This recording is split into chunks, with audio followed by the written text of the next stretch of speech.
La forêt, c'est un temps long.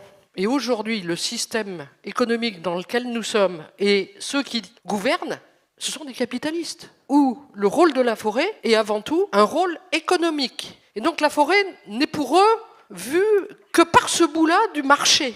Et donc, le rôle écologique de la forêt comme bien commun, comme par exemple l'eau, c'est pas leur logiciel. Le plan de relance, c'est un objectif d'aller encore plus vite sur le massacre des forêts. Dans la commission développement durable, j'ai présidé une mission d'information sur l'adaptation au changement climatique et au milieu forestier. Il y a un rapport de 150 pages. Le rapport, on a pu auditionner énormément de scientifiques, de collectivités, 8 mois d'audition, 2 déplacements sur la Gironde et sur le plateau de Millevaches. Il y a des propositions, il y a 39 propositions dans ce rapport. Cette mission, elle a permis d'auditionner et de pointer des réalités scientifiques aujourd'hui sur la situation. J'ai eu l'occasion d'auditionner Marc Fesneau, parce que les forêts, c'est l'agriculture, c'est le ministère. Sur le plan de relance, qu'est-ce qu'il nous a dit? Je l'ai interpellé sur la question des coupes rases. Il nous a dit il faut aller plus vite parce que aujourd'hui, il y a certaines essences qui dépérissent et donc il faut anticiper pour pouvoir replanter tout de suite. Vous voyez un peu, ils sont uniquement dans une réflexion de rentabilité économique. Les grandes coopératives telles que Alliance Forêt-Bois touchent toutes ces subventions pour la replantation. Et c'est ça le plan de relance. Donc il y a notre rôle à l'Assemblée, mais il y a aussi notre rôle en tant que député